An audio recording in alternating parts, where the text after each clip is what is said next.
Sometimes when I awake, it still feels like yesterday. Even as weeks and months have slipped away, sometimes it still feels like I'm stuck in that day. As day after day, the sun rises and sets, but everything stays the same. When the only change I feel is the walls I've built growing higher and higher to lock my broken heart away from the world.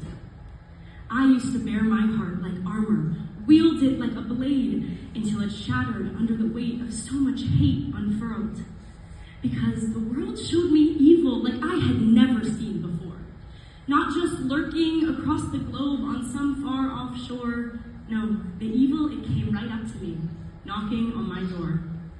And I spent so long standing in its way, trying to push it back to where it hid before, but I'm not sure how much longer I can do it for.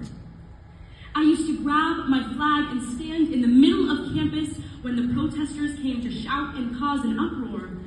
I used to stand side by side with friends who swore they would never stop fighting until the end of this war. But I look around now, and the crowds are no more. And I think back on the year, and I wonder, what was it all for? Will our cries echo in silence forevermore? Or hammer our brains like the ravens nevermore? For it seems nothing has changed.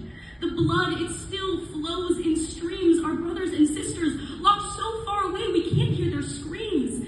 And every night that passes, I awake to more broken dreams. How can we ever fight this tsunami when each time it pulls back, it's only gathering speed and there's hardly a moment to breathe between the crashing of the sea?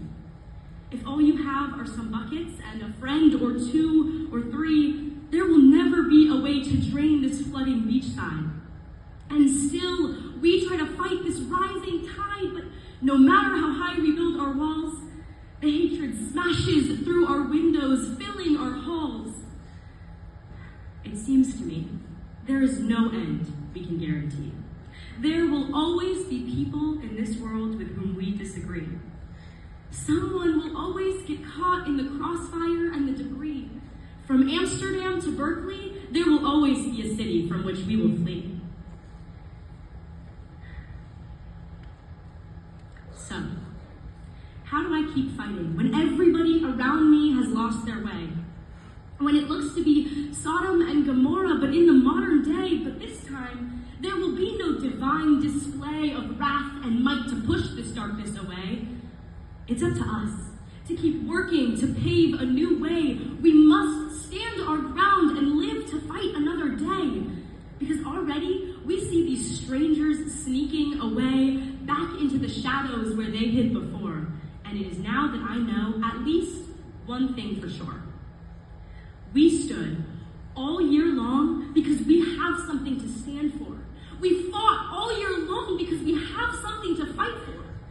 And what do they have to show for? Broken promises and empty chants, calls to action that just serve as their distraction, a cause they thought mighty but only for a fraction of a moment. Until the shiny, new, cool, hip tragedy they all stood for got old and boring and tiring. My flag was never a fad. It was my cape, both my armor and my blade, my weapon against hate. My identity was never about the scarf that I wore. It was true to who I am in my soul, in my core. This fight isn't about a country or a government or an army or a people. This fight is for me. It is in my neshama, the innermost part of my being. Now is not the time for fleeing. But maybe, if this tsunami isn't receding, we need to be seeing a different approach. If this water continues to encroach and push us into the dark, I think it's time that we build an ark. Take our weapons and our swords and let them find a new mark. Shape this world and our lives into something stark and new. An ark for me and for you. Find our allies. Use our strength as the glue to secure us a shelter to ride this wave through. We will never make it if it's every Jew for himself in a solo canoe.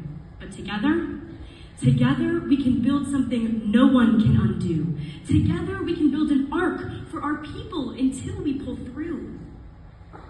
We have big role models to live up to, and it's long overdue, but we do have the strength, and we do have the might, and we do have the courage to continue to fight. Because we will not go silent into the night. We will not be made to flicker out like a light. This world may not be black and white, but for this life, we do have the right for our home for which we continue to fight.